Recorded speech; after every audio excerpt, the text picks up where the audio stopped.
Todos prontos? Sim.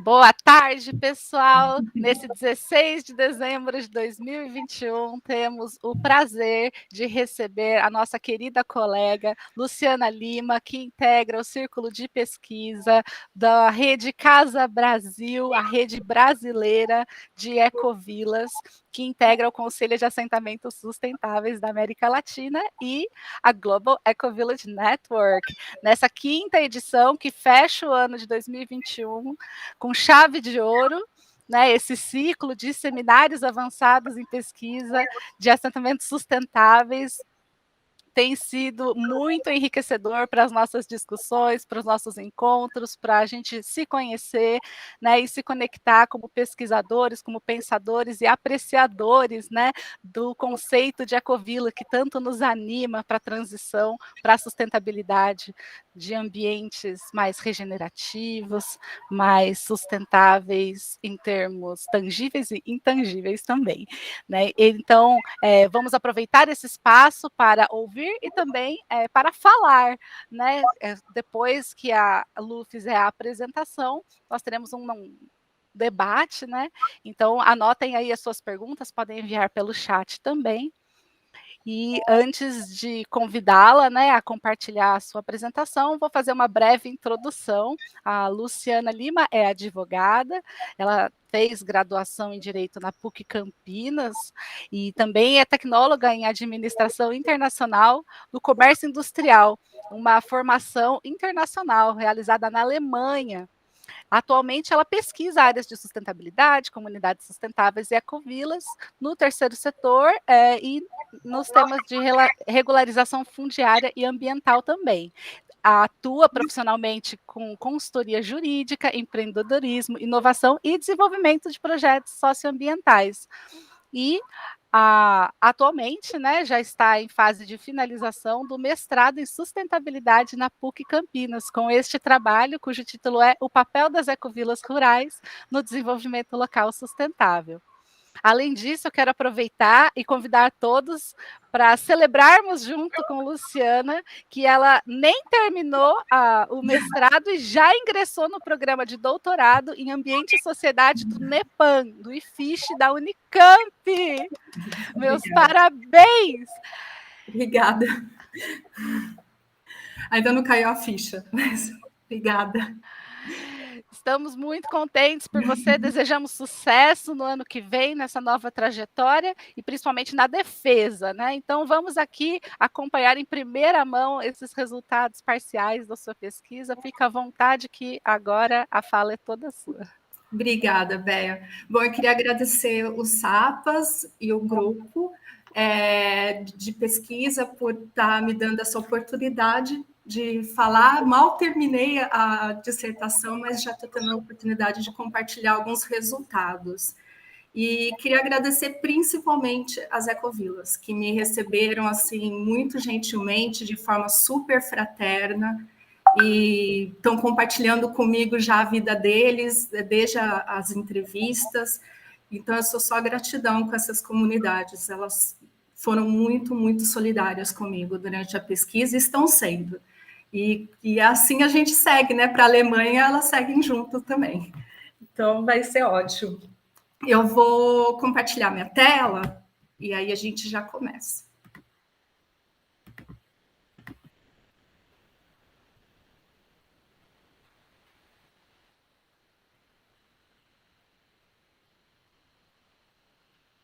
Vocês já está compartilhando ou não? Sim. Sim? Então, deixa eu colocar aqui. Pronto. Está todo mundo vendo? Está bem? Sim. Só, por favor, Luciana, clica em ocultar numa barrinha que está aí embaixo, que está cobrindo um melhor. O slide. Isso. Tá ótimo.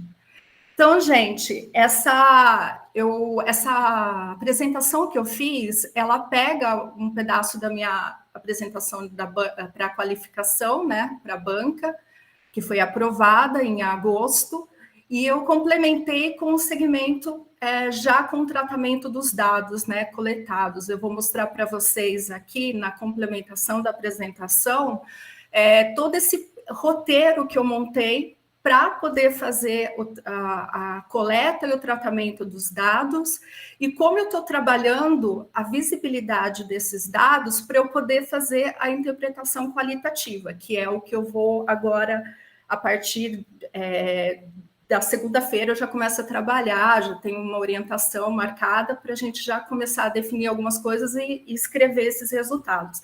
Então, na verdade, eu vou até o ponto que eu mostro essa visibilidade dos dados, né? Tanto no geral quanto por ecovilas. Bom, então, eu queria também dizer que todas as imagens que eu coloco na apresentação foram cedidas pelas ecovilas e são das ecovilas pesquisadas. Então, vamos lá. Bom, então, o meu orientador é o professor Cândido Ferreira da Silva Filho, o co-orientador é o professor Dr. Josué, ambos do CEA, né, que é o Centro de Economia e Administração da PUC Campinas. É lá que eu estou fazendo mestrado em sustentabilidade desde o primeiro semestre do ano passado. A minha defesa está marcada agora para fevereiro de 2022. Aí eu defendo o final mesmo do mestrado, já me preparando para iniciar o doutorado na Unicamp.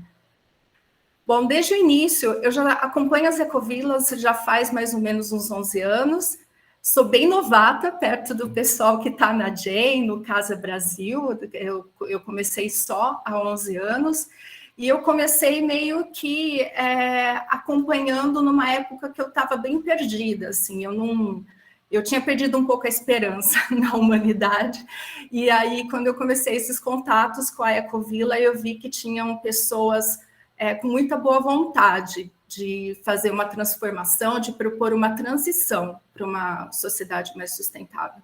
E essa frase da Margaret Mead é uma frase que simboliza muito isso, essa força que as ecovilas me passaram na época e me passam até hoje. É um trecho bem conhecido, né, dela, muita gente conhece, que é nunca duvide que um pequeno grupo de pessoas conscientes e engajadas pode mudar o mundo, né? De fato, sempre foi assim que o mundo mudou. Bom, aqui um breve sumário, eu vou fazer uma pincelada sobre o contexto introdutório da pesquisa, vou falar um pouquinho do referencial teórico também, e aí a gente já parte para os procedimentos metodológicos, os dados iniciais colhidos e a parte final, com referências e agradecimentos. Bom, contexto introdutório, então. Bom, o viés que eu começo a pesquisa, que eu começo a analisar, é esse alto índice de urbanização, né, da população mundial urbana, que cresce a galope, né, 55% da população mundial urbana é urbana, e ela tende a crescer para 68% até 2050, né, então esse é um recorte desse referencial. E nesse contexto, as ecovilas surgem como protagonistas da sociedade civil, com um perfil antissistema e contracultural, né? Na minha pesquisa, a análise pega esse perfil, né? Esse viés. Com essa urbanização intensa, o crescimento da população nas cidades, a degradação da vida nos centros urbanos, a exclusão de estratos sociais, muitas vezes em áreas de risco, ou áreas ambientais que deveriam ser protegidas, mas são degradadas nesse processo de urbanização intensa, surge como um grito de liberdade a experiência comunitária. Eu gosto de falar isso porque eu vejo muito assim, quando a gente lê a história das ecovilas, a gente percebe que existe algo de indignação com o governo, com o poder, com a forma como a natureza é usada, expoliada pelo homem, pelos seus meios de consumo e de produção, e a forma como a vida humana também é tratado, né? Então, eu sinto muito esse grito de indignação, de ser contracultural mesmo e antissistema, né? Eu não concordo com o que estão fazendo com o mundo. Então, eu não vou ficar só não concordando, eu vou fazer alguma coisa em relação a isso, né? Então, eu sempre vejo muito por esse lado.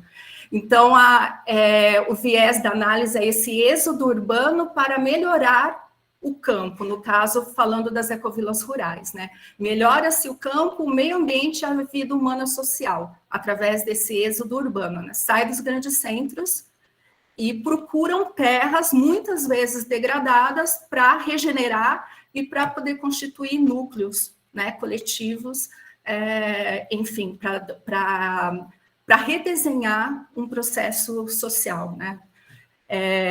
Redesenhar coletivos, formas de se viver.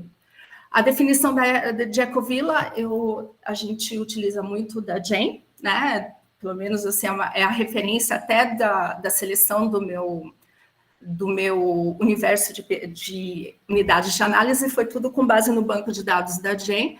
Então, é uma comunidade intencional, isto é, né, tem um propósito, ela pode ser tradicional ou urbana, que é conscientemente projetada por locais, e aqui traz muito um dos conceitos que embasa o desenvolvimento local sustentável, que é importante nessa pesquisa, por meios participativos e nas 4 dimensões, né, da sustentabilidade social, cultural, ecológica e econômica. E tudo isso para quê? Porque eles querem, as ecovilas acreditam que podem e devem regenerar ambientes sociais e naturais.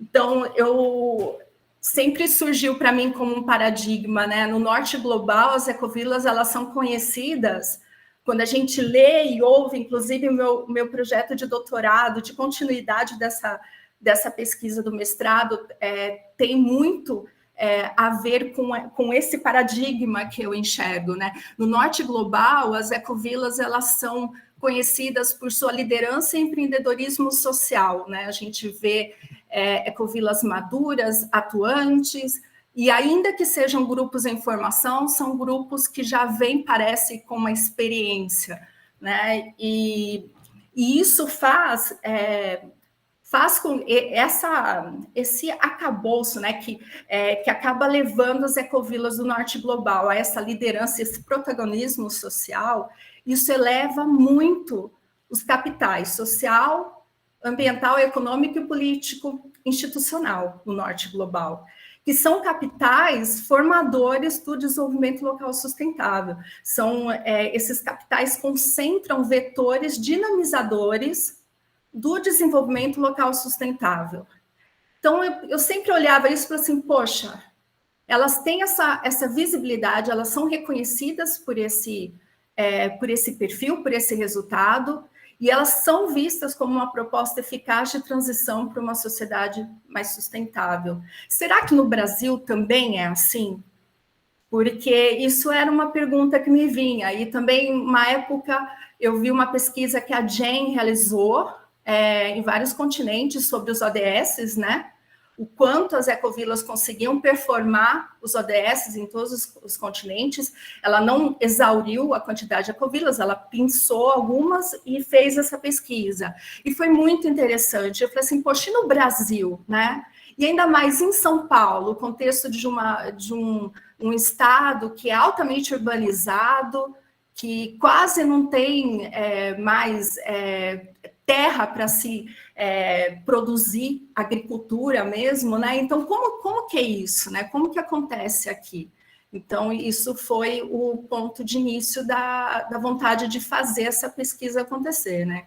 Então, no Brasil, o que a gente percebe é que, em sua maioria, as ecovilas são rurais e intencionais. No caso do intencional, é bem parecido com o norte global. E diante de um cenário tão promissor como é o do norte global, onde elas são protagonistas, de fato, a pesquisa tem como objeto de estudo as ecovilas estabelecidas em áreas rurais do Brasil e seu protagonismo social em prol do desenvolvimento local sustentável. No caso, estou focando as ecovilas rurais no estado de São Paulo. Como contextualização do problema, a gente parte do seguinte: as ecovilas, elas representam o movimento da sociedade civil para o desenvolvimento sustentável, porém a maior parte desses assentamentos no Brasil ainda permanece sem um respaldo no âmbito político-institucional. Âmbito político-institucional, a gente tem como o Estado, o mercado e a sociedade civil, né? Então, assim, através desse estudo, busca-se compreender as ecovilas frente aos desafios que elas possam enfrentar no país, respondendo a seguinte pergunta: seriam as ecovilas instrumento do desenvolvimento local sustentável? Então, como objetivo geral é avaliar as ecovilas como meio para o desenvolvimento local sustentável e apontar as ameaças à sua viabilização no país. E como objetivos específicos o primeiro, demonstrar as ecovilas, as contribuições das ecovilas para o desenvolvimento local sustentável, expor as contribuições dessas ecovilas para a Agenda 2030 e os ODSs.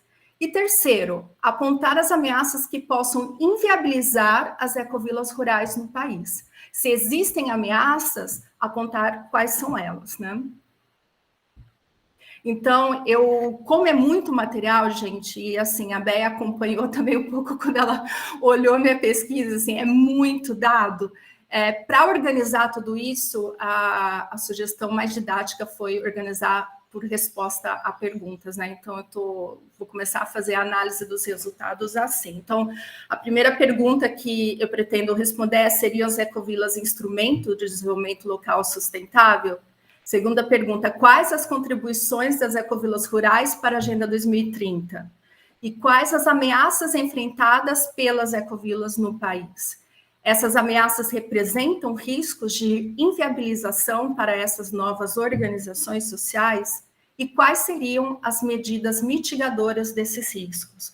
Então, através dessas 5 perguntas, eu pretendo estruturar os resultados, né, a interpretação dos resultados na dissertação. Então, como justificativa da importância da contribuição dessa pesquisa, a gente tem, primeiro, que a experiência brasileira das ecovilas ainda é bem recente, e as pesquisas que têm concluídas a respeito, elas também são poucas, né, com destaque para a Ruta 2018 e Roisen, né, 2018. Mas a gente tem, na área do desenvolvimento local sustentável mesmo, se não me engano, a gente só tem Jorge 2003. E mesmo assim não pega o viés político-institucional como está sendo analisado nessa pesquisa. Então, a gente quase não tem mesmo pesquisa com esse tema.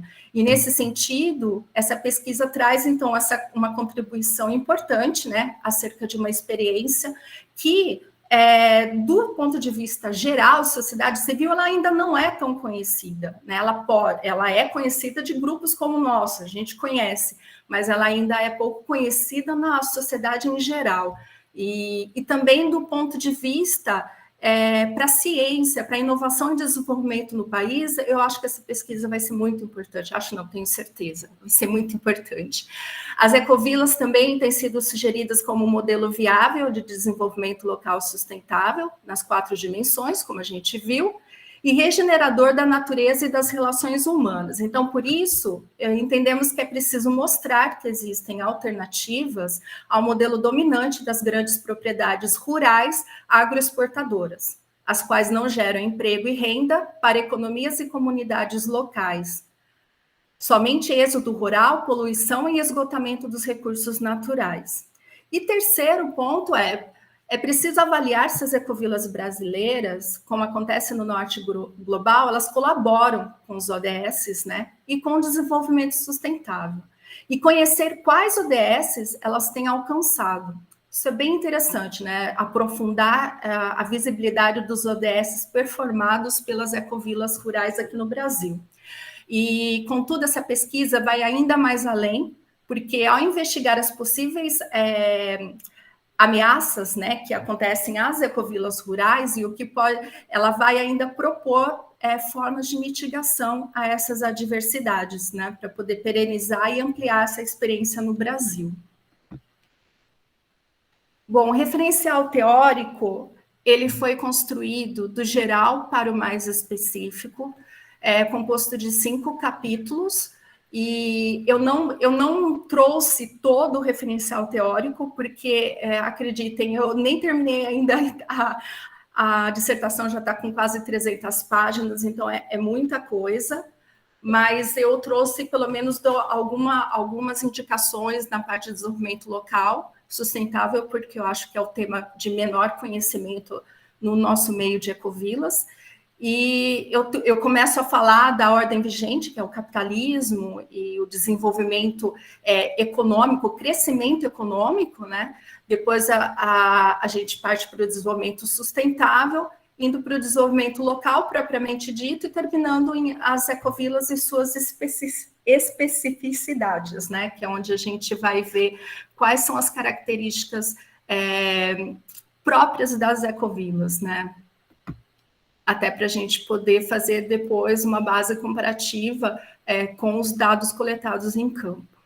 No caso do desenvolvimento local, a gente parte de uma contextualização, que é a crise do Estado e do modelo industrial no Brasil, após as medidas neoliberalistas no contexto econômico, social e político, principalmente com a globalização de 90. Né? Então, a gente passa parte disso usando principalmente Dalbor, do 2016. Ato contínuo, a gente delimita o que é o desenvolvimento local e sua evolução enquanto construto científico, e aí a gente trabalha muito com Buarque, 94, Cronenberg, 2019, e Paula, 2008. Também trabalhamos com Franco, né? O Franco, ele analisa muito profundamente as redes sociais e o capital social, eu gosto muito dele, e ele trabalha também bem a parte de o âmbito político institucional, que é bem legal, ele conversa muito o âmbito político com o âmbito social, então é bem interessante. Terminado isso, a gente fala dos vetores locais, que são os vetores dinamizadores dos capitais, que são os formadores do desenvolvimento local sustentável. Né? Então, a gente vai tratar desses elementos dinamizadores. O que são os elementos dinamizadores? Esses vetores dinamizadores são ações concretas que acabam potencializando determinado capital. Então, a gente faz um capítulo bem interessante, e aí, nesse capítulo, eu trago toda a parte teórica dos autores e também alguns casos de estudo desses doutrinadores, né, desses teóricos. Então, é um capítulo muito interessante para quem lida com desenvolvimento local. Então, aí eu utilizo também Buarque, Cronenberg, Paula e Franco. Aí o Franco vem com um trabalho bem legal de empreendedorismo social e redes. Depois a gente trabalha propriamente o capital social, porque ele é bem importante no caso das ecovilas, tem um peso bem grande. E aqui a gente entende que o mundo parte de uma ecologia interna humana para uma ecologia externa da natureza, né? Do meio ambiente ou do locus para o global. Então, o capital social é considerado pelas pesquisas como a mola propulsora do desenvolvimento local sustentável, porque é a partir dele que tudo acontece. E, por fim, a gente termina falando dos desafios ao desenvolvimento local no Brasil, tendo como culminância o perfil da nossa gestão pública. Eu costumo falar que o Brasil não é para amadores, então é muito importante a gente tratar desse perfil da gestão pública. Quando não se faz ausente num contrato social, ele se faz presente através de algumas atitudes, tipo mandonismo, clientelismo, enfim. E também vamos falar da autocracia e outros fenômenos típicos dessa gestão pública no Brasil, típico também de países colonizados. Bom, agora partindo para os procedimentos metodológicos, eu vou passar um pouco mais assim objetivo, até para não cansar vocês. A gente sabe que as ecovilas são sistemas complexos, né, orgânicos e dinâmicos, que elas interagem de forma multidimensional com o entorno, né, com a comunidade de entorno, com a sociedade civil, com o Estado, o mercado, enfim. Elas têm um entrelaçamento de ações e com vários personagens, né, numa escala local e biorregional. Então, eu sempre comparo, né, tal qual a abordagem multidimensional do desenvolvimento sustentável, que também é alicerçada na teoria dos universos complexos, também as ecovilas precisam ter uma interpretação, um roteiro metodológico que respeite esse caráter complexo e orgânico e dinâmico que é próprio delas. Então, assim, optou-se por uma pesquisa aplicada do tipo exploratório-descritiva, né, com abordagem qualitativa. O estudo é de natureza empírica, porque ele investiga um fenômeno social contemporâneo em um contexto real do estado de São Paulo, sendo essa a motivação pela pesquisa de campo, envolvendo entrevistas semi-estruturadas a partir de levantamento bibliográfico e documental. Serão aplicadas as entrevistas, com 20 participantes, entre fundadores e moradores de 6 ecovilas rurais paulistas que estavam cadastradas na GEM, né, em julho de 2020, que é a Rede Global de Ecovilas. É importante dizer que esse projeto de pesquisa ele foi aprovado via Plataforma Brasil, no Comitê de Ética em Pesquisa da PUC, em 17/9/2020. Eu coloquei até o número de registro, acho super importante isso, porque a gente está lidando com vidas, com pessoas, com universos, né? E merece todo o respeito. Então, todo o processo de coleta de dados, e mesmo agora, nessa apresentação, tudo foi respeitado, o anonimato das pessoas entrevistadas, né? Para que não trouxesse qualquer tipo de prejuízo a elas. E as 6 ecovilas que, na época, responderam a concordar em participar com a comunidade de análise foram a Ecovila Cition, que fica em Vargem Grande Paulista, a Ecovila Terra Lúminos, que fica em Juquitiba, desculpa, ficou sem o BA ali, depois eu vou corrigir.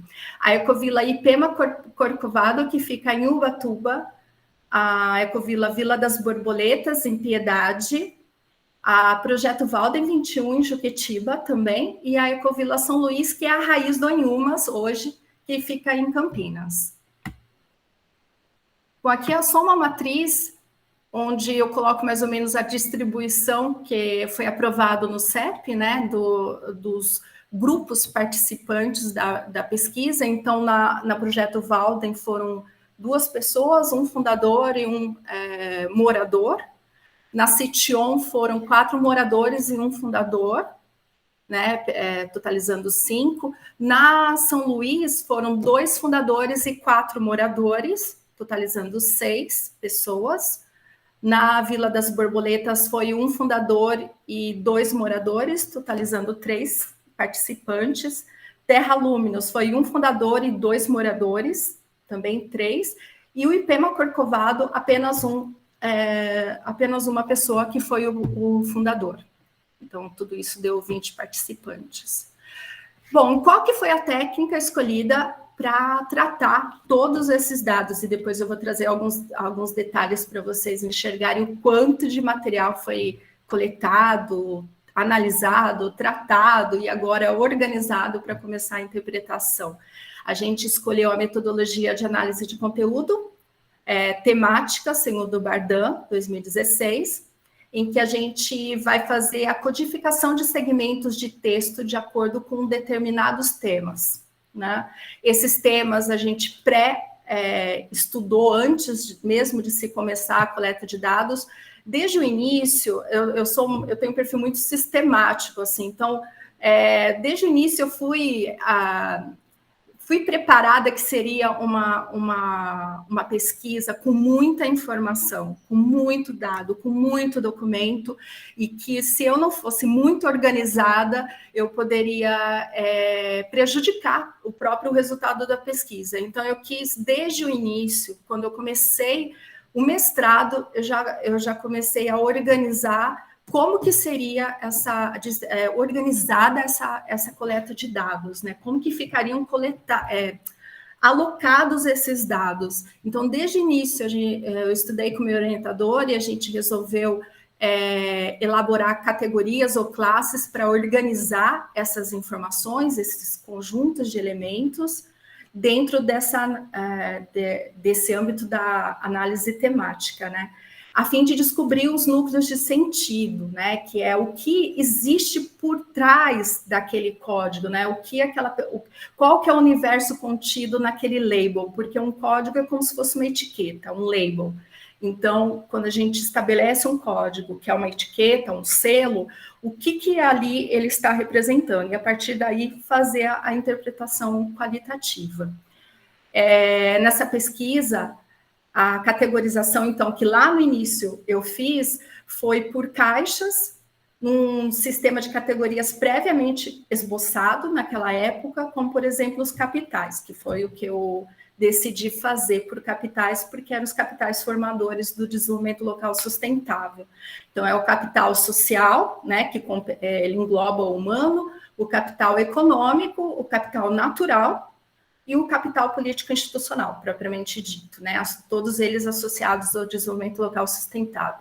E nessa forma de organização e tratamento dos dados coletados, eu espero poder comparar os resultados das entrevistas com o que foi levantado na bibliografia.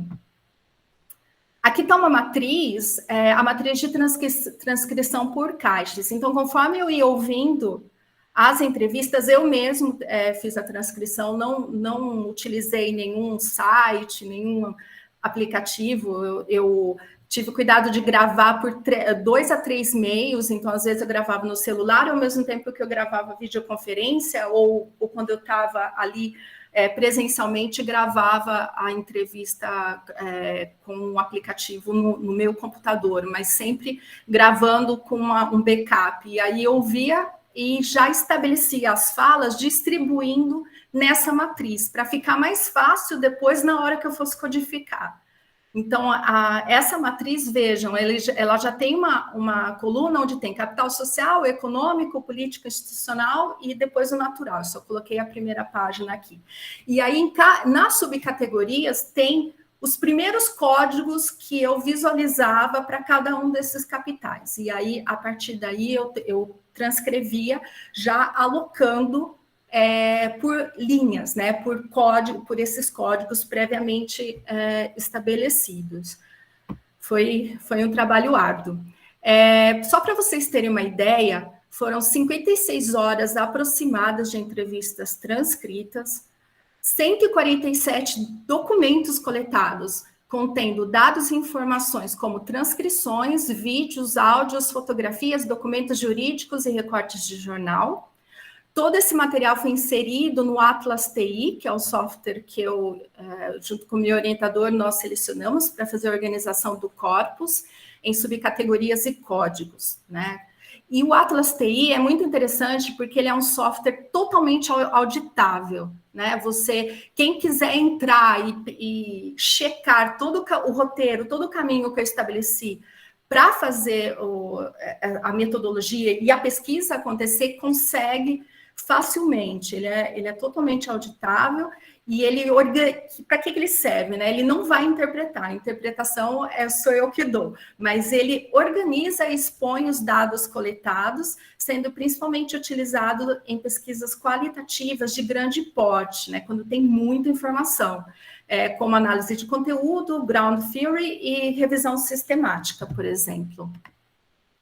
Bom, aqui eu trouxe uma tela do próprio Atlas meu, para vocês verem, né? Eu tenho ali inserido 147 documentos do corpus, e eu criei, depois, aqueles primeiros códigos eu fui trabalhando, né? Porque a pesquisa qualitativa tem isso, né? Conforme a gente vai transcrevendo, a gente vai adquirindo uma experiência na transcrição das entrevistas e na própria pesquisa. E aí a gente vai readequando códigos, categorias para poder servir. Ainda mais que eu elaborei isso lá atrás, em 2020, né? Então, fui realmente reajustando conforme a realidade. E aí, na parte final, ficaram 51 códigos criados para os 147 documentos. E só para vocês terem uma ideia, de todos esses documentos, foram codificadas 3.646 citações.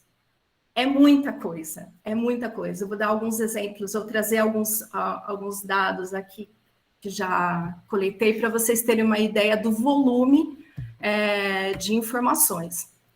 Bom, esse material todo que foi inserido, eu peguei todos esses documentos e distribuí em grupos para ficar organizado por ecovilas, né? Então, aqui nessa flechinha, vocês conseguem ver, né? Por exemplo, a Ecovila IPEMA tem 16 documentos, a Ecovila Projeto Valden 21 tem 7, a São Luís tem 37, a Cition tem 39, né? E assim vai. Então, você consegue visualizar, organizar de uma forma que você...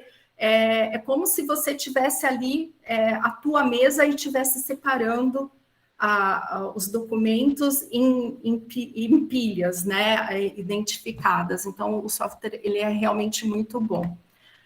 Bom, e aqui, depois disso, o que eu fiz? Eu trabalhei os códigos, porque os códigos, eles vão ter sentido quando organizados nas categorias e subcategorias, né, que são os capitais. Então, o que eu fiz? Eu criei as categorias e subcategorias que no Atlas TI é conhecido como grupos de códigos. E aí, para cada um desses grupos de códigos, eu determinei uma cor. E essa cor é importante porque ela depois vai nos relatórios que o próprio Atlas emite de organização desses dados e também nas tabelas. Enfim, ele gera alguns gráficos super interessantes e a cor ajuda a identificar de qual ecovila eu estou me referindo, né? Então, é super importante por causa disso. Bom, e como que foi feita essa codificação? Porque a codificação, gente, ela, apesar de ser o ponto principal praticamente da análise de conteúdo, ela não é fácil de fazer. E isso eu fui descobrir no decorrer das transcrições e da própria codificação do material. Então, assim, como que eu elaborei, né? Então, partindo do tema, do pilar central, que é desenvolvimento local sustentável pelas ecovilas rurais. Então, a partir deles, eu tenho quais categorias? As categorias baseadas nos vetores dinamizadores, que são o capital social, econômico, político, institucional e capital natural. E um último, que não é capital, mas é a Agenda 2030, que é uma análise à parte, que vai ser feita também. E aí, como subcategorias, eu estabeleci por hora, mas é só a título, não é que isso entra na pesquisa, mas é só para organização na hora de interpretação. Eu estabeleci o capital social positivo, que são as ações, os vetores, as ações que cada uma das ecovilas fazem, que agregam valor positivo para o capital social do locus dela. E também aquelas ações que não são agregadoras, elas não são positivas, porém são oportunidades de melhoria. No caso, eu dei meramente o nome aqui de capital social negativo, mas na verdade são as ameaças ou oportunidades de melhoria. Isso foi feito para cada um dos capitais, como vocês veem aqui. E aí, por fim, quais foram os códigos escolhidos, né? Então, que eu vou interpretar na dissertação. Não dá para fazer todos eles, depois eu vou mostrar a matriz de códigos, é impossível numa pesquisa só fazer todos, então eu precisei focar nos mais, que eu entendo que são os mais fundamentais, assim, para entender o universo das ecovilas, fácil, desenvolvimento local sustentável, e também a questão da Agenda 2030. Então, foi escolhido o design circular, a educação na parte do capital social positivo. Como negativo, oportunidade de melhoria, a desgovernança comunitária. Nos demais, eu escolhi no capital político institucional, como negativo, oportunidade de melhoria, risco de desnaturação da ecovila. E, por fim, a Agenda 2030, né, com os 17 ODS. Então, vamos lá. Aqui é só uma imagem da minha matriz de unidade hermenêutica, né? Porque cada código ele vai ter uma significação. Aqui, gente, eu só pus os tópicos, tá? Eu não escrevi, porque é o que eu vou começar a fazer na segunda-feira, mas é só para vocês saberem o que está englobado em cada um dos códigos selecionados. Então, por exemplo, design circular, quais tipos de citações vão estar sendo agregadas nesse label, né, nessa etiqueta? Vai ser o próprio design circular, o fórum de participação igualitária, gestão compartilhada aí por consenso, mediação de conflitos internos, as tecnologias sociais utilizadas, formação e reconhecimento de lideranças, a própria cultura regenerativa, a regeneração da relação humana com o tempo e a regeneração das relações humanas e sociais, e também a resiliência do coletivo, em permanecer como coletivo. Então, esses temas estão englobados no que eu chamo de design circular. E aí, na etiqueta educação, que é o código educação, eu vou falar tanto da educação interna, que é esse laboratório que as Ecovilas são, que é capaz de transformar os seus integrantes, que essa capacitação interna dos seus integrantes, também vou falar da da educação externa, que é quando a Ecovila parte para o seu exterior para poder conscientizar pessoas, né? Para poder educar e conscientizar pessoas. Então, vou estar tratando desses dois tipos dentro de educação. A desgovernança comunitária, eu vou falar de governança propriamente dito, quando ela não é observada dentro da Ecovila, a ausência de pactos escritos e normatização interna, a ausência de uma cultura regenerativa de ingresso e participação de novos integrantes, tá? Então, basicamente, vai estar sendo tratado disso. Aí, também, no político institucional, eu vou falar do risco de desnaturação. O que é esse risco? É o risco de urbanização compulsória e embargos, a cobrança de IPTU, por conta, de repente, de uma urbanização compulsória que dita um parcelamento do solo, problemas com autoridades públicas, como o Judiciário, MPE e cartórios de imóveis, e também a clandestinidade, quando invocada pelo poder público local, que é a questão do condomínio irregular ou loteamento clandestino. Então, esses termos estão sendo tratados dentro desse código que eu chamo de risco de desnaturação do modelo de ecovilas. E aí, por fim, a Agenda 2030 com os ODSs performados pelas ecovilas, que do total de 17, elas performam 16. Eu foquei principalmente nos 10 primeiros, que eu vou trazer depois para vocês. E aqui são alguns exemplos de codificação que eu fiz no Atlas TI para vocês verem como que é a dinâmica, né? Então, por exemplo, esse texto, o poço artesiano é novo, a gente fez agora. Foi também um investimento coletivo. Quando eu clico em cima desse texto, né, desse trecho, automaticamente já me mostra os códigos, que são esses coloridos, e cada cor representa um capital que eu estou invocando. Então, por exemplo, a cultura regenerativa, aqui no caso, o design circular está em amarelo, porque é o capital social.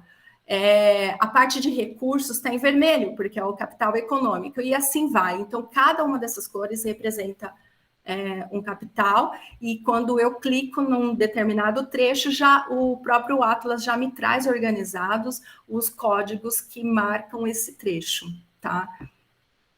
Aí aqui, só para mostrar para vocês que como eu consigo trabalhar qualquer tipo de material dentro do Atlas. Então, por exemplo, no caso do Cition, esse portfólio, eu consegui codificar o próprio portfólio.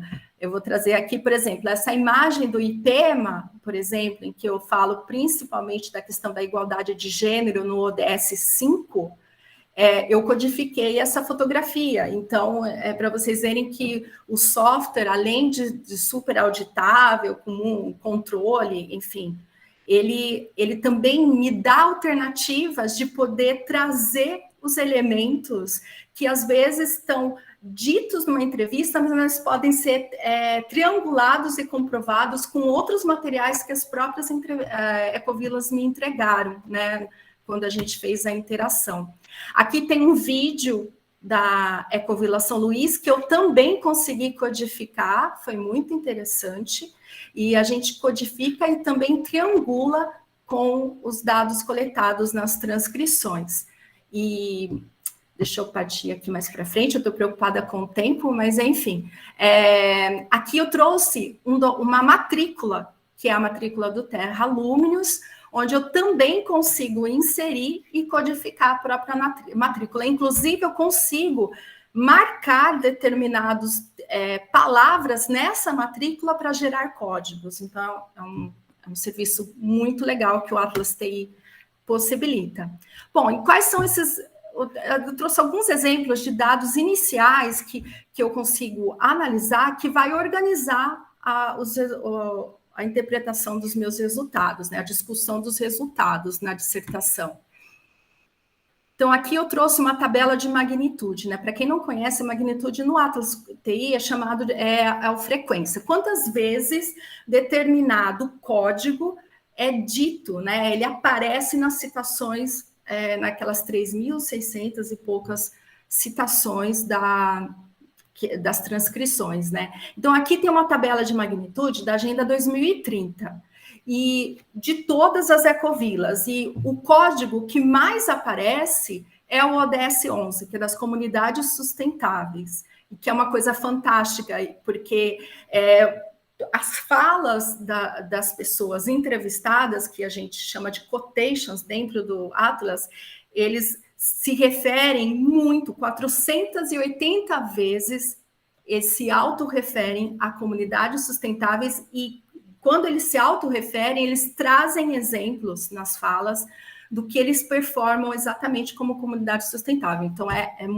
incrível esse resultado, é muito importante. O ODS 5, que é a igualdade de gênero, vejam, 384 vezes, olha que eu aqui puxando sardinha para as ecovilas. Deia, você me corrige, por favor.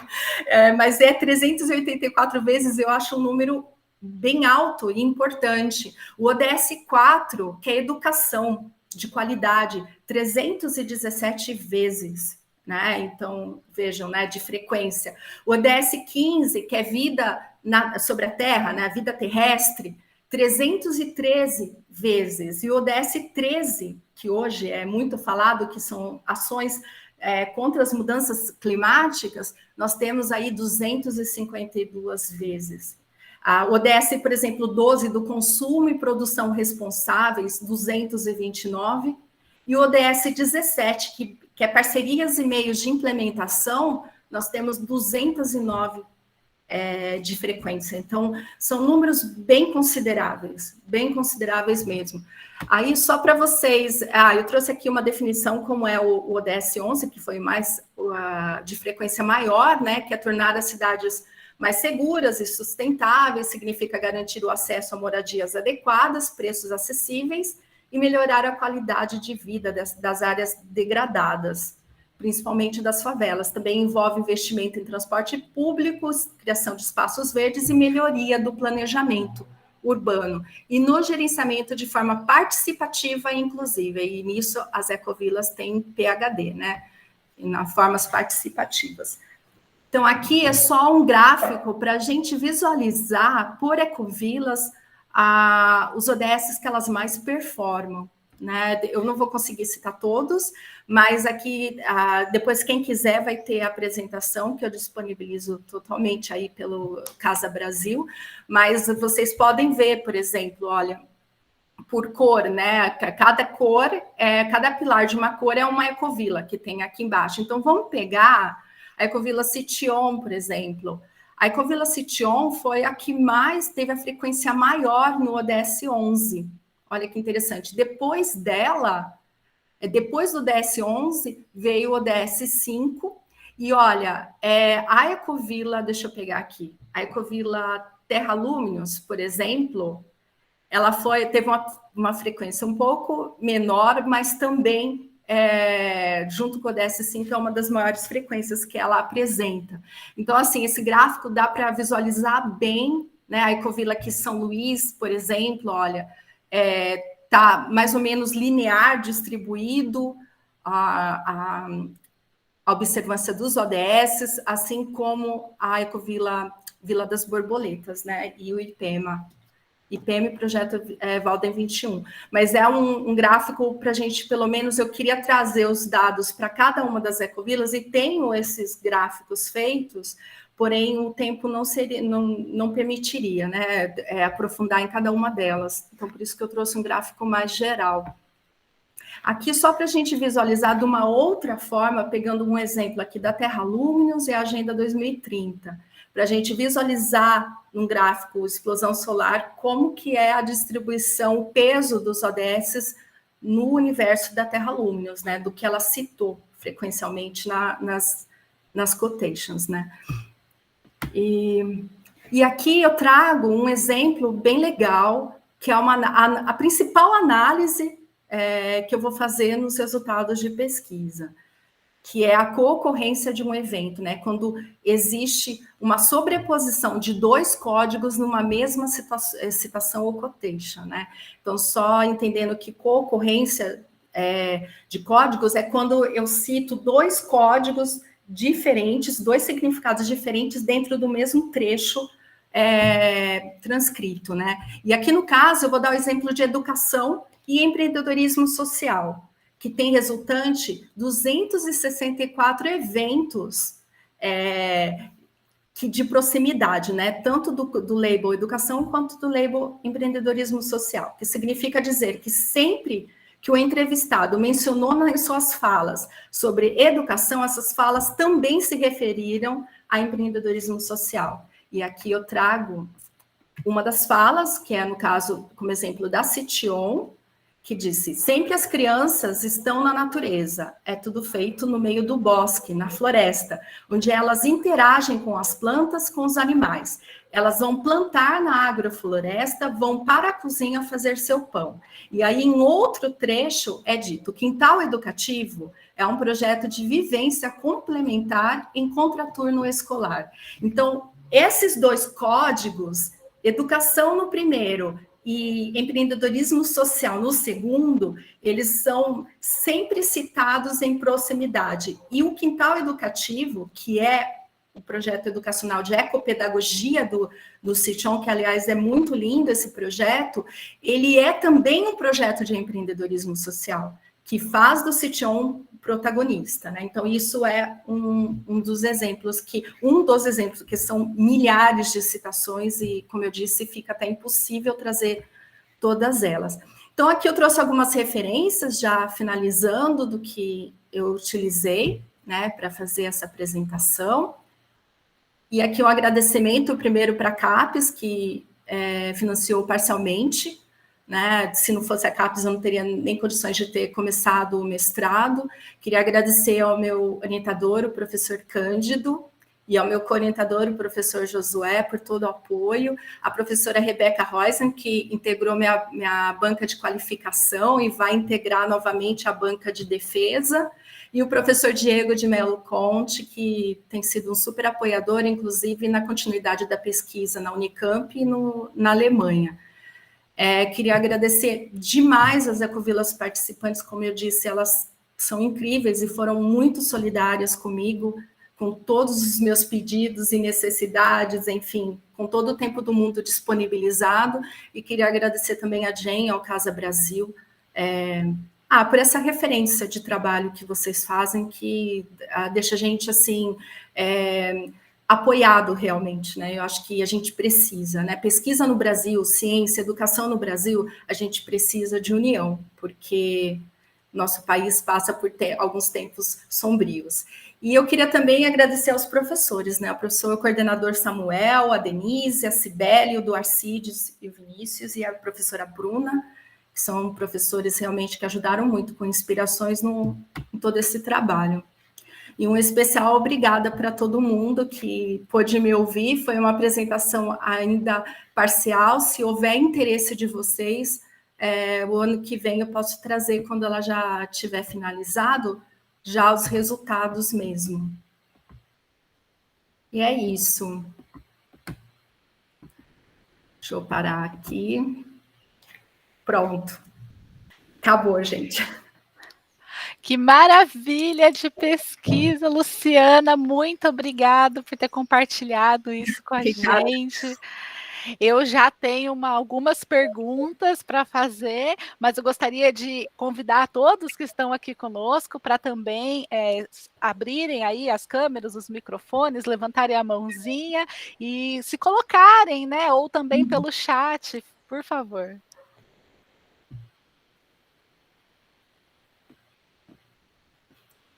Posso começar parabenizando a Luciana pelo trabalho, super bacana, quero saber mais. O que me veio me vieram duas perguntas, uma eu acho que eu já respondi sozinha, quando você fala que das seis ecovilas pesquisadas, né, em São Paulo, teve um ODS que não foi coberto, eu fiquei curiosa para saber qual, na sua lista. Vida na Água. 14, né? 14, foi o único. Ainda que eu tenha pesquisado, entrevistado a IPEMA, não foi mencionado Vida na Água, então. Mas também nenhum deles, né? Porque o 14 é bem de comunidades à beira-mar, né? Exatamente. É o Marinho, é o Ilhas. Aí eu diria sim, né? Temos ecovilas, por exemplo, na Bahia, como é o caso de Piracanga, que trabalham bastante o 14. Como que a gente devolve ou usa as águas de uma forma que não impacta o lençol freático e o mar, cuida disso. E aí depois eu falei, como não, né? E aí eu lembrei do seu recorte São Paulo e aí fez sentido. Isso. Então era esse, só para tirar a dúvida. E eu não sei se você, no seu trabalho, vou colocar aqui o link, se você chegou a ver o Impact Assessment da GEM, ou se ainda não estava pronto. Quando eu comecei a pesquisa, não, mas eu comecei a ver agora, que eu fui levantar alguns dados, e eu vi que para algumas ecovilas é mostrado. Ele está aqui, acabei de colocar o link. Legal, vou até anotar aqui. Ele está pronto oficialmente desde o meio do ano, a versão mais elaborada. Joia. E a gente estava esperando um momento público, onde algumas ecovilas já tivessem preenchido os dados para partilhar com os resultados, porque fica muito mais bacana de ver com resultados, e a gente já tem cerca de 50 ecovilas que participaram. Ele liga, né, os princípios e práticas das ecovilas ao ODS, então acho que pode contribuir de alguma forma para a sua pesquisa. Com certeza. E aí ele está aí, acho que um chamado também para pesquisadores de ecovilas. A gente precisa de mais ecovilas no Brasil, na América Latina, usando a ferramenta para a gente avaliar o impacto das nossas ecovilas. Então, que legal isso. Muito bom. Vou até Parabéns pelo seu trabalho. Obrigada. Eu vou comentar com as que eu entrevistei também para eles. Convida eles para fazer isso. Tá joia. Obrigada, Thaisa. Maravilha.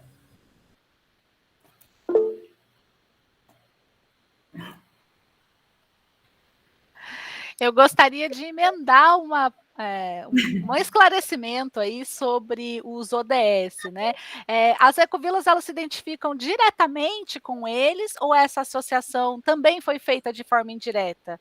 Quer dizer, todos os códigos, eles correspondem a quotations, né, das transcrições? Foi pelas duas formas. Algumas ecovilas, alguns integrantes, eles não sabiam sobre o ODS, mas a descrição e até os documentos triangulados é exatamente o que o ODS expõe. Então, foi das duas formas. Por exemplo, na Terra Luminous, eles tinham exatamente os ODS que eles performam. Eles já têm ali de cabeça. Em outras ecovilas, não, mas eles descrevem de uma tal forma, com uma riqueza de detalhes e com documentos comprobatórios, que é impossível não fazer essa digressão. Eu gostei muito desse exemplo que você trouxe do empreendedorismo social com o projeto de educação, porque eu acho que é uma evidência do caráter de interdependência das dimensões da sustentabilidade, né, sendo atingidas conjuntamente, né, o caráter econômico, ecológico e também cultural, né, de estar cuidando daquele ambiente, ser um espaço de Sim, demonstração, né, e aí acaba sendo uma educação, né, para sustentabilidade para o público externo, mas também na questão do público interno, né, a gente percebe que tem uma autoeducação que não é só de saberes total. técnicos, é de saberes também de habilidades sociais. Sim, sim. Inclusive, tem um dos exemplos, Bea, que é o do projeto da Terra Luminos. Todas as ecovilas citaram educação e deram exemplos de atuações em educação, seja interno ou externo. E alguns com empreendedorismo social muito proeminente, por exemplo, no caso da Terra Luminos, né? A Terra Luminos, ela tem um projeto que é o Vem Libélula, que eles montam, como eles tiveram muitas dificuldades de agregar novos integrantes por conta de fatores desintegradores ali da comunidade, o que eles fizeram? Eles desenharam um planejamento de integração no tempo com a experiência desses novos integrantes, para eles terem certeza que depois de um ano é isso que eles querem mesmo. E toda essa vivência eles transformaram numa incubadora de ecovilas. E hoje essa incubadora de ecovilas, eles trazem eles levam essa experiência para fora, para outras ecovilas. Então, assim, é muito interessante o projeto. No caso, eu citei o Cition, com o Quintal Educativo, com Ecopedagogia. Eles mesmos montaram os brinquedos físicos e distribuíram dentro do bosque. E eles estão reintegrando os pais e as crianças dentro do bosque numa relação harmoniosa com a natureza, com os animais, para se perder aquele medo de que a natureza selvagem machuca. Entende? Então, é um projeto lindo, que aí eles começam a aprender sobre agrofloresta, eles fazem o próprio pão, eles plantam, colhem e ajudam a beneficiar. Então, eles veem todo o percurso para o alimento chegar na boca dele.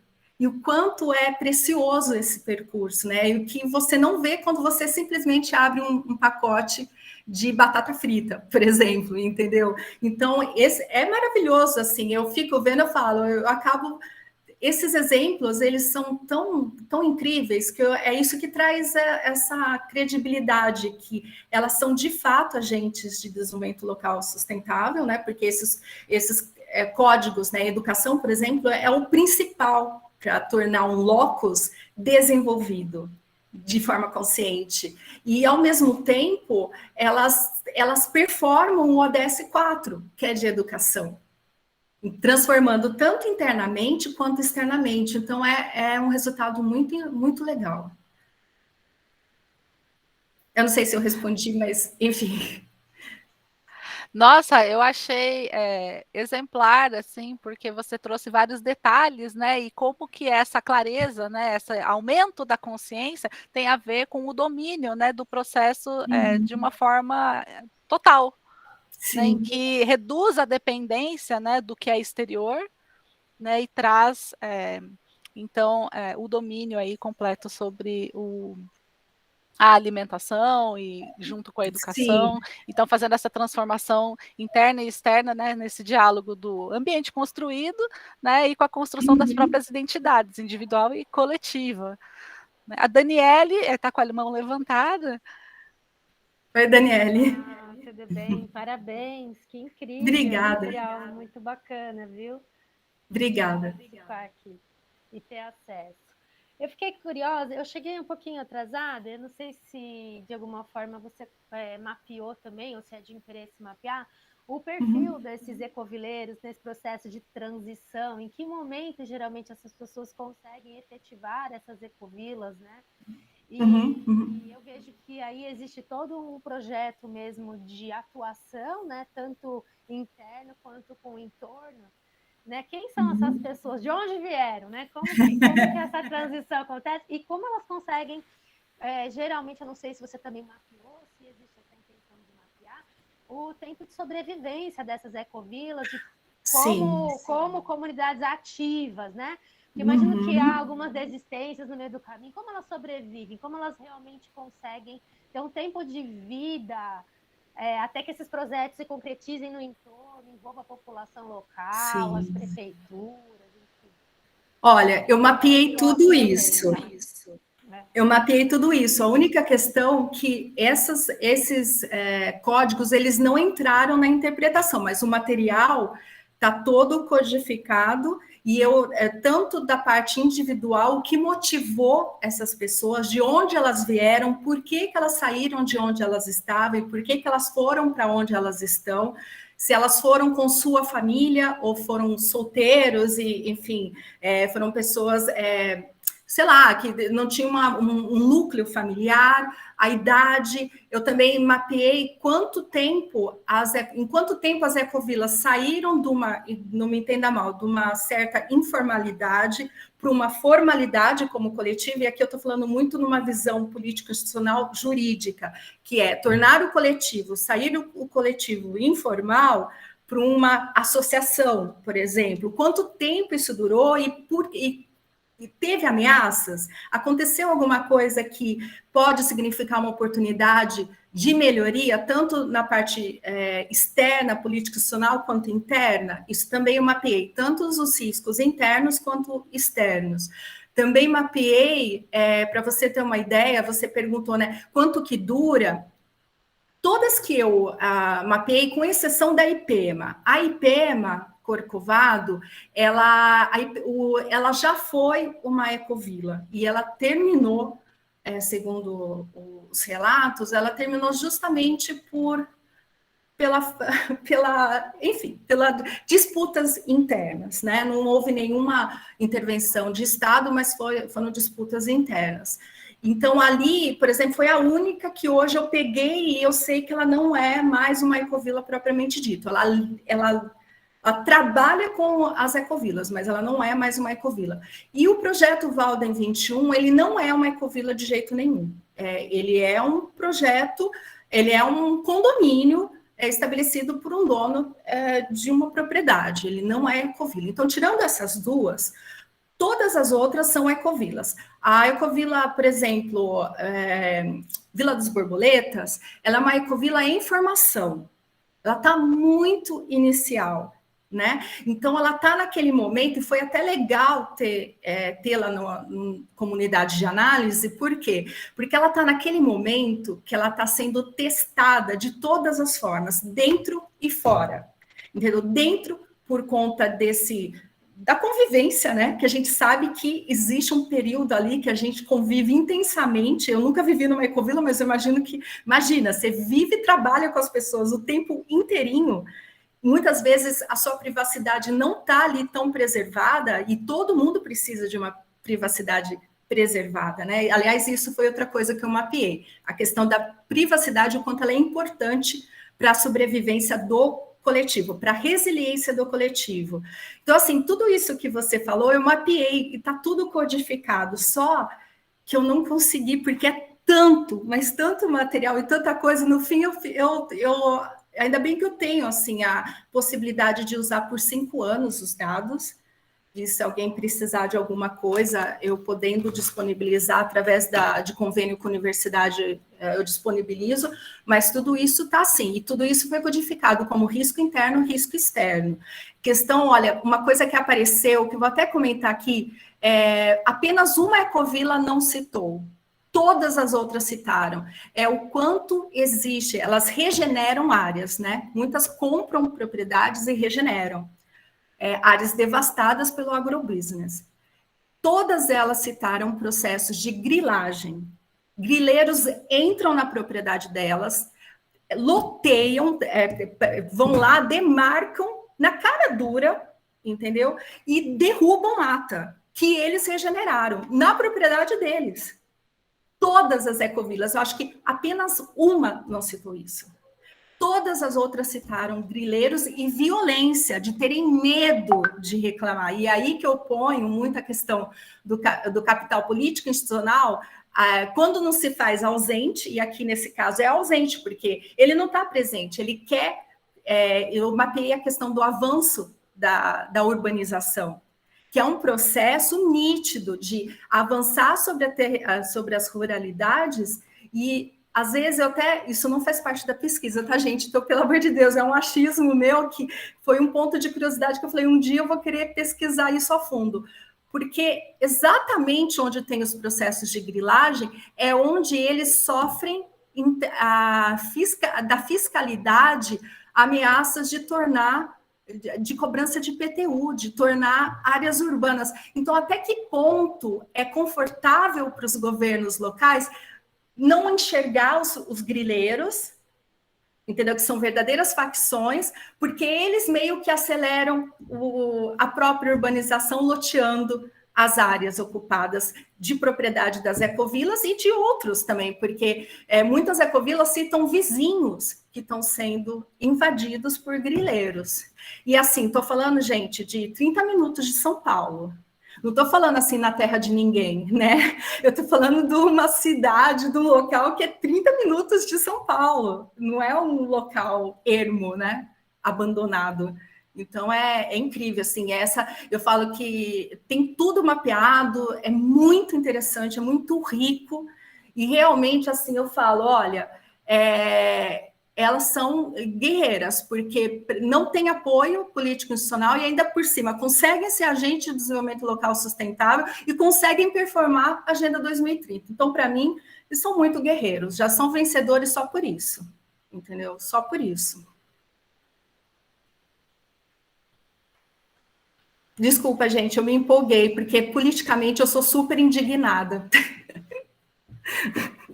Eu tenho uma pergunta, como se deu a escolha das comunidades, né? Porque eu entendi que você quis fazer um recorte de São Paulo, mas por que escolher essas 6? E aí depois você até citou que algumas, durante a pesquisa, você entendeu que não são ecovilas, né? E se, na minha humilde visão, existiriam outros bons exemplos a serem incorporados, né? Como que se deu essa escolha? Olha, eu sou novata em pesquisa científica. Então, quando eu entrei na PUC e comecei a estudar lá, eu fui avisada assim, olha, você tem que começar a fazer seu projeto na plataforma Brasil, senão você não consegue mais fazer essas entrevistas, né? Isso já era julho. E aí, quando aconteceu, eu fiquei desesperada, advogada, tudo píssico, com prazo. O que eu fiz? Eu mandei a carta de convite para um monte de ecovilas que estavam ali registradas no banco de dados da GEM no estado de São Paulo. Dentro do período que eu tinha restante, que eu tinha disponível para ainda dar tempo de entrar com o projeto, as 6 que responderam foram essas, que concordaram. Como eu tinha que ter uma carta de aceite com logo e, enfim, com CNPJ, mesmo sem CNPJ, o CPF do fundador, eu não tive tempo. Eu, por exemplo, muitos meses depois, Thaisa, eu recebi uma que eu estava querendo muito fazer, que é Atibaia, em São Carlos. Não consegui. Aí o Instituto... como que é o nome? Visão Futuro. Também me inscreveu tarde demais, eu já tinha começado... Entendeu? Nossa, várias entraram em contato depois, se disponibilizando, e eu já tinha mandado, submetido. Foi isso. E no caso de ser o Estado de São Paulo, não é porque eu sou paulista, mas eu já vinha acompanhando algumas ecovilas aqui, porque a legislação pertinente aos registros imobiliários, elas mudam de estado para estado. Né? Porque as corregedorias que comandam os cartórios, elas são diferentes de estado para estado. Então, eu falei assim, bom, deixa eu pisar primeiro onde eu conheço, né? Não deixa eu debandar para outro lado. E também porque São Paulo, a gente sabe que a área rural, ela está invadida por galpões logísticos, parques industriais hoje vazios, porque a gente tem parque industrial no Brasil, a gente não tem. É muito difícil, né? Então, ou rodovias. Então, o nosso rural é isso hoje. Então, eu falei assim, bom, como é que eu ainda conheço a Ecovila Rural aqui? Vamos ver como é que essas entidades estão sobrevivendo num estado altamente logístico, né? E foi isso. Maravilha, super claro. Acho que essas 2 que você citou, com certeza eu incluiria, além da Yamaguchi.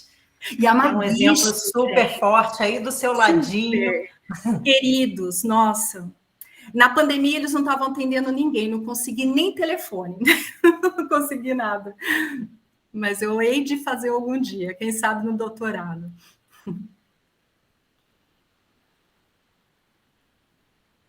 Quem mais? Eu acho que é a Daniele, né? Oi, Daniele. Tiago e a Daniele. Ai, vamos, Tiago, primeiro, que se não tiver pergunta, eu vou arrumar, hein? Tá bom.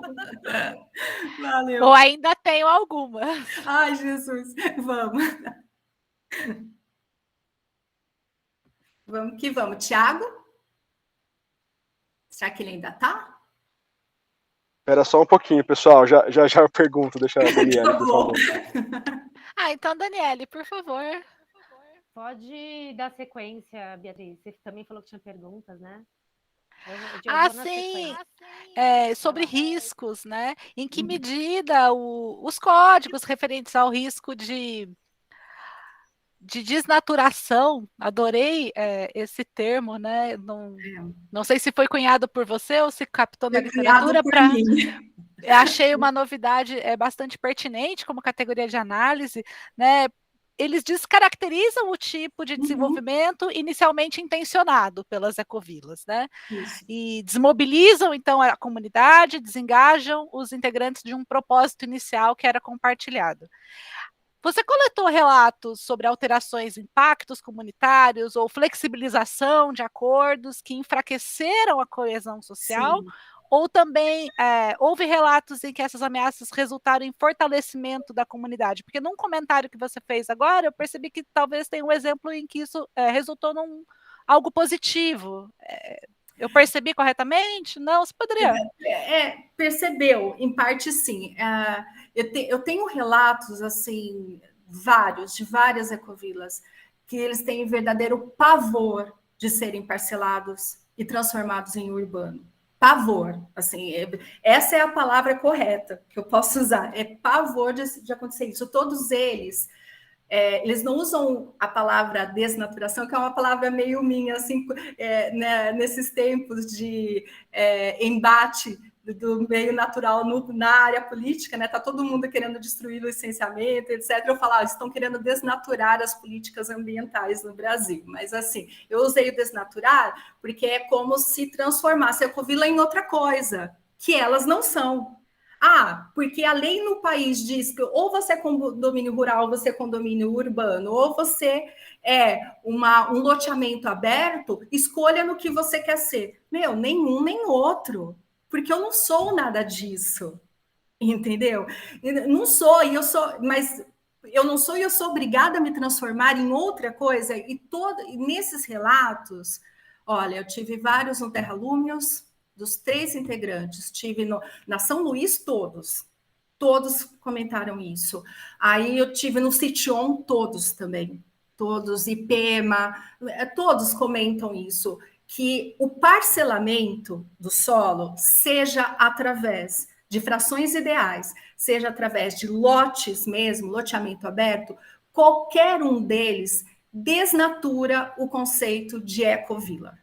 Porque ecovila é o quê? É uma união de pessoas que compartilham uma terra, que compartilham uma propriedade. Daí a gente tira a primeira conclusão, que é outro código, que é economia compartilhada e circular. Além do mais, eles, junto com a comunidade de entorno, eles estabelecem relações solidárias. A própria presença dos voluntários nas ecovilas é um exemplo de economia solidária e cooperativismo, né? Então, assim, tudo isso não está expresso num condomínio urbano, num loteamento, ou o que quer que seja. E todos eles dizem que a partir do momento que você fraciona o solo e manda que eles tenham uma administradora de imóveis, ou uma associação que tem esse perfil e que vai ser cobrado IPTU, e que IPTU de uma área rural é altíssimo. A Cition, por exemplo, paga 17 mil reais de IPTU por ano. Como é que uma ecovila baseada numa economia familiar vai conseguir pagar anualmente 17 mil reais de IPTU? Me fala se isso é possível. Entendeu? E aí, quando você vê, a ecovila está sendo invadida por grileiro que nem a polícia chega para botar para fora, porque não consegue lidar. Então, você não tem contrato social, você não tem presença de governo local, e aí você vem com uma cobrança de IPTU de 17 mil reais. Você entende? Então, assim, todos eles têm pavor. E todos eles dizem, assim, eu não quero virar urbano, eu não quero ser parcelado, porque nós estamos aqui juntos. Tem até um relato na Ecovila São Luís de um dos integrantes que ele fala muito assim, é muito difícil lutar pelas ecovilas no Brasil, porque ninguém nos reconhece como nós somos realmente. Todo mundo quer nos transformar num condomínio. Nós não somos condomínio. Todos eles falam. Ele falou isso, um dos integrantes na entrevista. E tem tudo isso mapeado. Mas, assim, gente, é assustador a forma, o medo que eles têm. Então, ao mesmo tempo, eu vou trazer um dado aqui, é perceptível como existe muito desconhecimento. Né? A minha área não é fácil. Você lidar com regularização fundiária, com regularização ambiental, e normalmente são sobreposições de leis, né? Sobreposições de competências. Rural é competência federal, é o INCRA, por exemplo, Estatuto da Terra. Mas se for urbanizado, vai virar o projeto lá, o plano diretor, o plano de zoneamento urbano com um projeto de manejo. Se tiver, porque tem localidade que nem isso conta. Com plano de manejo de áreas super especiais ambientais. Então, assim, você não consegue lidar com esse mosaico todo de leis. E cada uma num âmbito, numa competência, etc. Então, quando você pega essas comunidades, que elas vão escolher uma terra e elas são obrigadas a interpretar esse arcabouço, o próprio pessoal da São Luís teve que contratar um advogado especialista em regularização fundiária, porque eles não estavam conseguindo liberar o documento deles. Eles tinham uma pré-anotação de que eles não conseguiam, eles pagaram bitributação, porque era o único jeito deles conseguirem regularizar a terra deles no nome do coletivo. A mesma coisa aconteceu com terralúmios. Entendeu? A mesma coisa aconteceu com Cition, e assim vai. Isso é um cenário brasileiro, entendeu? Infelizmente. Mas sim, e todos, respondendo a sua pergunta especificamente, tem relatos citados mesmo que acho que os dois integrantes da Terralúminos citam mesmo, literalmente, que esses processos de parcelamento, eles desnaturam o modelo de ecovilas.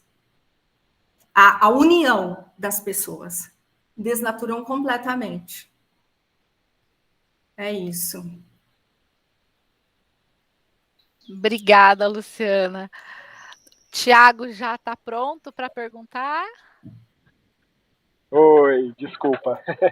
Eu acabei saindo lá da Ecovila, tive que sair aqui. Mas eu não estou dirigindo e primeiramente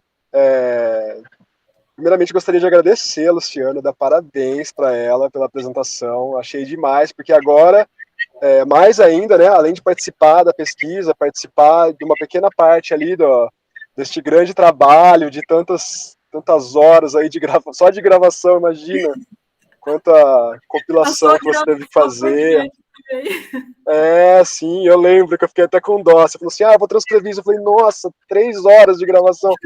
Bem, então eu gostaria de parabenizar, agradecer e falar que, assim, a sua vinda na Ecovila, né, fazer a entrevista com a gente, com os integrantes, foi de extrema importância e a gente sentiu uma grande mudança, até mesmo na visão. Por exemplo, as últimas ações que a gente teve, né, essa questão de trabalhar com as ODS, né, é claro que a gente já tinha isso, uma ideia de tentar seguir essas linhas de conscientização que o global pensa junto, né, mas, assim, trazer isso mesmo para uma ação individual, a gente começou a partir da sua chegada, né? Então, por exemplo, na última ação que a gente fez de limpeza do rio, que em volta à Ecovila, né? A gente falou, nossa, olha quantas ODS a gente está trabalhando aqui dessa forma, né? E isso traz realmente para nós, né, uma satisfação maior em ver assim, nossa, que legal que a gente está fazendo, né? Olha só, é muito mais do que a nossa própria vida, o nosso entorno aqui, né? É um impacto muito positivo, né? E então esse trabalho, nossa, foi incrível. A gente fala todas as reuniões que a gente tem desde então, a gente fala, poxa, lembra que a Luciana trouxe isso, esse questionamento, né? Até mesmo o nosso papel, né, com a nossa vida, com o que a gente tende a fazer lá na Ecovila, né? Então, muito interessante. Parabéns. Que Obrigada. continuemos assim, e que não só você, mas como todos aqui sejam muito bem-vindos a conhecer a Ecovila Raiz do Anhumas quando quiserem. Nossa, maravilhoso. E uma coisa que, bem, só puxando o assunto da última pergunta, nós morremos de medo de urbanizar. E na verdade, assim, um medo não é contradizendo o que acontece na situação do perímetro onde a gente está situado, né? A gente sabe, a Ecovila Raiz do Anhumas, vocês vão ver, se vocês tiverem a oportunidade de vir nos conhecer, gostaria muito que tivessem, vocês vão perceber que nós estamos numa área muito urbana e ainda somos rurais. Então a pressão é muito grande, mas a pressão é grande assim, a prefeitura estipulou que nós viramos ano retrasado, que nós viramos uma área de expansão urbana, né? Então, nós podemos urbanizar se quisermos. Para isso, nós pagamos apenas R$900 mil para poder conseguir urbanizar nosso solo e ainda a partir daí pagar um IPTU. Então, assim, você começa a ver que como que uma economia circular solidária consegue trabalhar com valores, com esse tipo de lucratividade das famílias que estão lá dentro para conseguir se manter dentro de um perímetro urbano de acordo com as regras da cidade, né? Então, assim, a gente já tem poço, trata água, temos os projetos aí de energia solar, né? Exatamente. Então, e aí eu vou me suceder de repente, a concessionária de água aqui de Campinas, só porque a gente é urbano vai lá e põe um relógio no nosso poço, que já foi um aporte caríssimo, né? Então, eu falo para a Luciana, né, que não escondo isso, que eu acho que é uma coisa muito importante. Não tenho dados para falar isso, mas, assim, de visão, hoje eu vejo que estar numa ecovila, construir uma ecovila, sim, para poucos privilegiados financeiros, principalmente, porque estruturalmente você trabalhar assim, a bioconstrução, a permacultura, além dos conhecimentos, mas a forma de trabalho não é assim, então, vamos montar uma comunidade ali e todo mundo vai conseguir fazer casas mais baratas, ok? Então, existem várias situações, e assim, dentro dessa visão, é claro que, apesar desse privilégio, a gente também está tentando, pelo menos, sair de um sistema. Então, assim, não vou falar abdicando coisas que eu gostaria de ter, nada disso, mas assim, não tem como eu ter um ciclo de vida de uma área urbana comum dentro de uma comunidade intencional como essa e ainda sobrar, ter essa questão financeira ainda para conseguir pagar todos esses tipos de impostos, que na verdade a prefeitura hoje, né, por exemplo, qual é a contrapartida da urbanização nossa? É a água, a luz e o asfalto, né? Só que assim, a gente já está a 800 metros do asfalto, que não é nada, para a gente não tem problema nenhum, e nós, assim, a gente sabe que isso é um privilégio também da nossa localização, que muitas ecovilas não passam por isso, são afastadas, né? Nós temos ali a água, nós já temos luz suficiente para o que a gente faz hoje, sabemos que nossas projeções é o suficiente para mantermos todas as 20 famílias morando lá. Então, por que eu vou querer isso, né? Só que existe essa pressão grande, por quê? Porque é pela arrecadação de impostos. Então, por que o nosso medo? Porque a gente não precisa hoje urbanizar.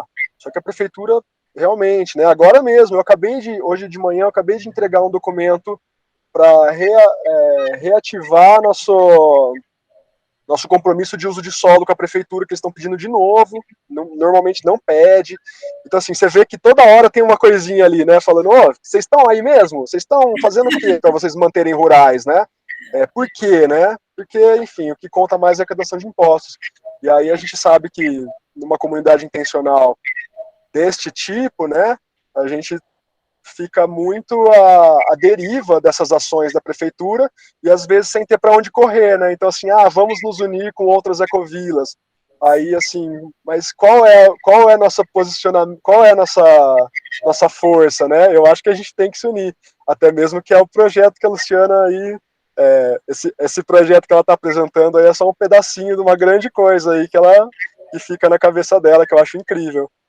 E na cabeça não, ela já põe para fora, né? Obrigada.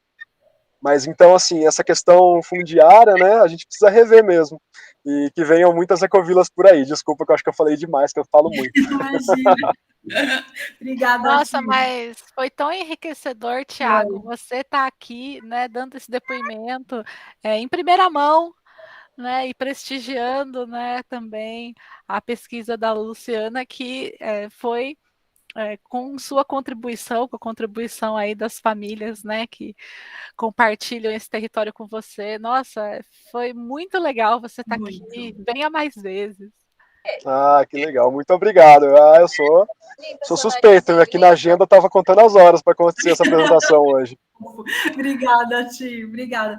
O Imagina. Thiago ajudou muito. Ele é o presidente da Ecovila São Luís, hoje a Raiz do Inhumas, e colaborou muito. E só para vocês saberem, o rio que eles atuaram na limpeza do rio é o rio Anhumas, que é muito poluído, a Bea conhece, né? Que ficou para o RITS despoluir, mas não despoluiu até agora, ninguém apareceu ali, e graças a Deus nós temos a Ecovila Raiz do Inhumas, que fez, através de uma parceria com uma ONG internacional, a limpeza do rio, né? Então foi maravilhoso, foi muito lindo. A mão da Juliana acho que está dando cãibra já. Ai, meu Deus. Não, mas realmente foi muito bacana ouvir aí o relato do Thiago e celebrar ainda mais essa pesquisa maravilhosa da Lu. Então, Obrigada, parabéns, Lu, por todo tua construção, né, e dedicação.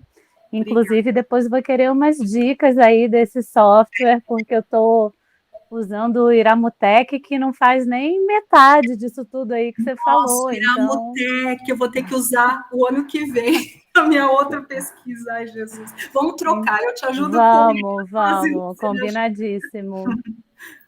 E aí eu fiquei pensando assim, eu estou, né, nessas duas vias aí, com um grupo que está nessa estiga de fundar uma ecovila aqui no Rio Grande do Norte, e lidando com todas essas questões que o Thiago pontuou, né, tanto da questão do recurso financeiro, quanto pela disputa, né, de território, a falta de legislação sobre ecovilas, e na pesquisa também. E aí minha curiosidade foi de saber, ele até já colocou ali, ele pontuou que o desenho da Inhumas são 20 famílias, mas eu queria saber um pouco sobre a população dessas ecovilas que você pesquisou, né? Como você colocou no início da tua apresentação, a gente tem um cenário muito diferente do norte global, né? Sim. Em relação à consolidação e população. Aqui a gente tem grupos muito menores, assim, e uma dificuldade até de consolidação. Então, eu queria que você falasse um pouquinho sobre isso. Tá. É bem variável, assim, as ecovilas que foram entrevistadas, acho que com exceção da São Luís, as demais têm menor quantidade de pessoas, mas e estão em estágios diferentes, né? Então, por exemplo, a Terra Luminous é uma ecovila antiga, ela já está bem madura, consolidada, ocupa de forma sustentável o território, ganhou o último edital da UCI, né, internacional, comprou uma gleba de terra a mais para regenerar. Então, assim, é uma ecovila bem estruturada. E olha, veja só, né? Você citou o negócio do norte global.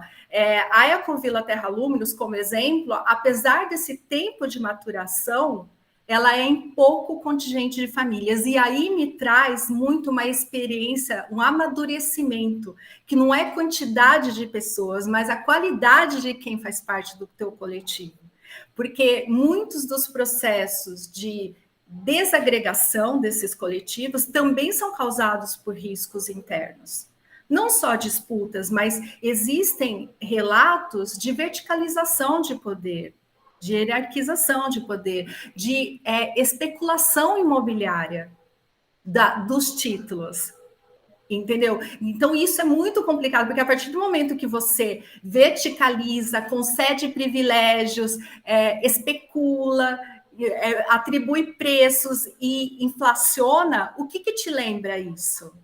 Economia de mercado. A gente já sai do contexto de uma economia circular, né? Então, assim, só para te dizer, o amadurecimento dos integrantes, até em não aceitar pessoas tão facilmente, né? Eu não vou aceitar, eu vou ficar pequeno porque eu quero crescer. Se houver necessidade, se chegar alguém que realmente se adeque, porque morar em Ecovila a Ecovila não é um modelo para qualquer situação. Não é para isso, ficou muito claro nos relatos, o quanto você precisa ser resiliente, você precisa estar aberto, você precisa aprender a ouvir, entendeu? Tem uma série de coisas, tem um autoconhecimento muito profundo, né? E uma humildade muito grande de você também saber que está sendo olhado, que está sendo visto, né? Então, agora só voltando, né? Você falou da questão do perfil. Então, nós temos assim, a maior parte das ecovilas, por exemplo, Campinas, a Raiz do Anhumas, são famílias pequenas, jovens, são jovens famílias, a maioria ali tem emprego fora.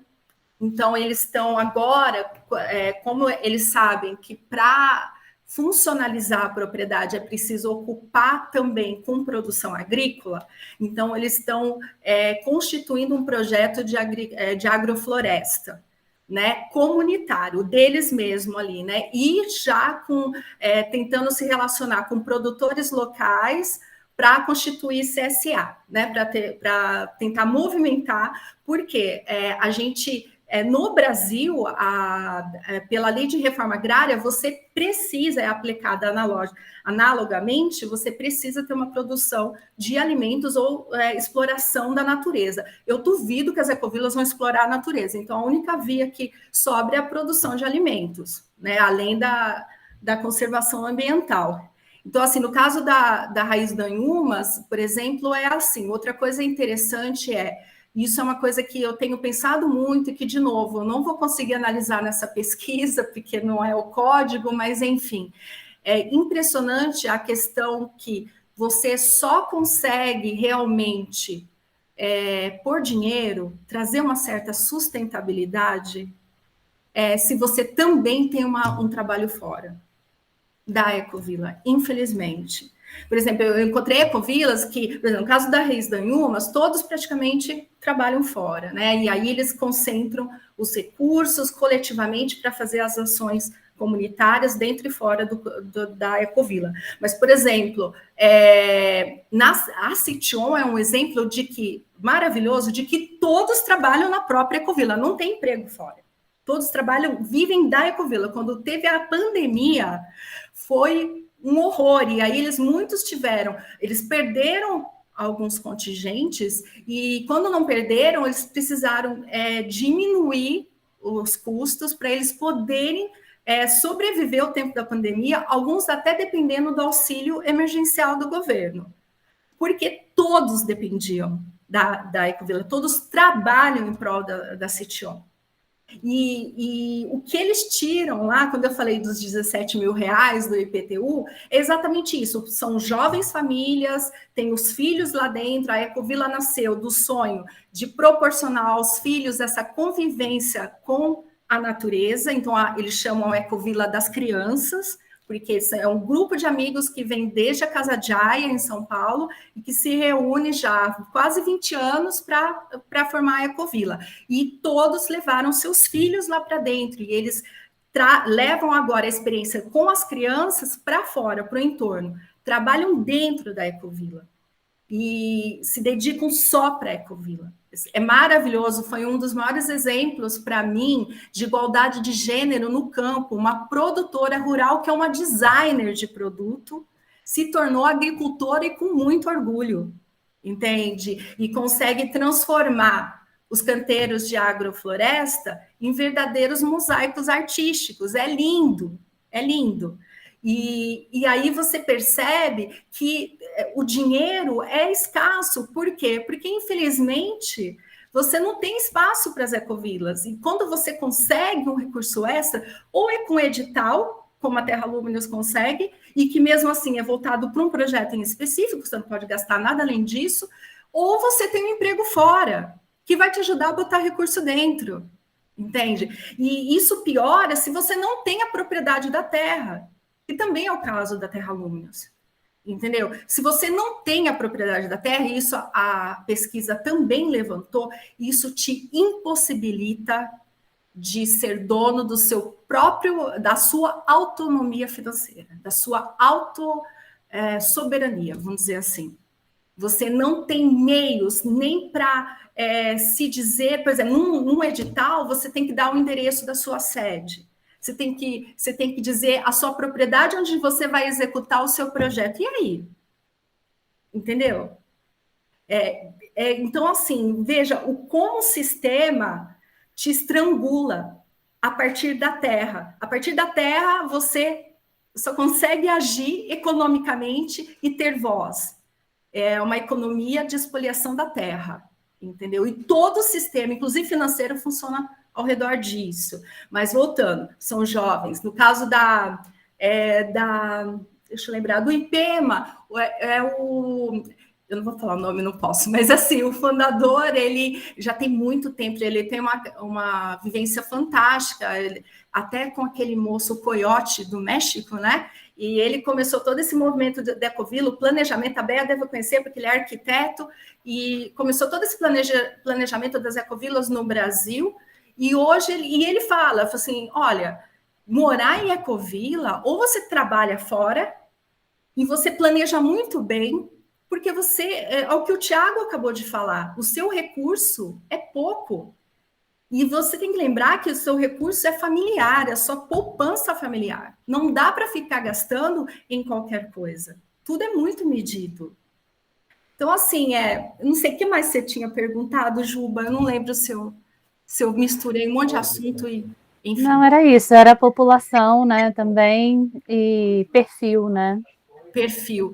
A maioria jovem, jovens famílias, casados, raros são os que não são, e os casados, quando têm filhos, são no máximo duas crianças, são mesmo jovens famílias pequenas. E assim, acho que foi a Daniele que perguntou uma coisa linda assim que eu percebi, que boa parte dos entrevistados vieram para esse movimento através do Fórum Social, conheceram o movimento através do Fórum Social, e isso para mim é muito forte, porque traz assim uma raiz humanista assim muito grande assim da minha família também, então me tocou muito assim, que a maioria veio a conhecer as comunidades pelo Fórum Social mesmo, bem legal. Nossa, essa conversa tá deliciosa, porém eu tenho um aviso. Estamos chegando ao final do nosso encontro hoje. Então, antes da gente fazer as considerações finais, né, e celebrarmos, né, que conseguimos realizar esses 5 encontros ao longo do ano, né, e temos vontade de continuar fazendo isso no ano seguinte, eu gostaria de pedir à Bruna que, por favor, compartilhasse conosco aqui a tela para eu fazer um convite a todos nós aqui.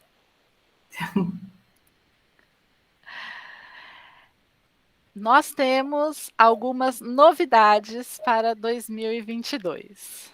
As cenas dos próximos capítulos.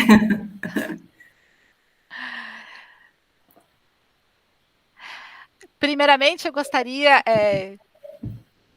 que vocês observassem esse link que está grandão aí no computador ou na tela do celular ou tablet de vocês. Já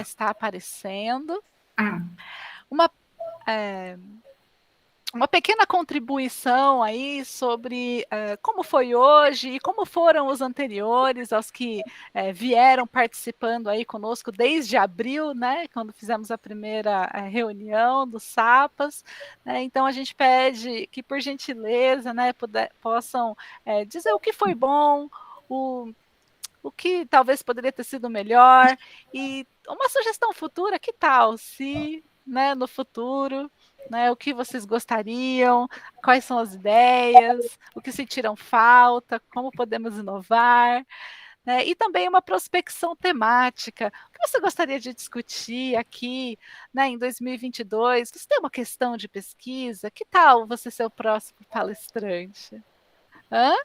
Né? Então a gente convida todos aí a acessarem. Esse link também será enviado por e-mail, a lista dos cadastrados, né? E ainda não está fechado o calendário do primeiro semestre de 2022 para os SAPAs, mas lembrando que a gente tem se reunido a cada 2 meses, né? E feito essa reunião de 2 horas, né, com uma apresentação geralmente entre 40 e 45 minutos, né, e para a gente ter esse tempo, né, de conversa com calma, né, e todo mundo poder falar um pouquinho.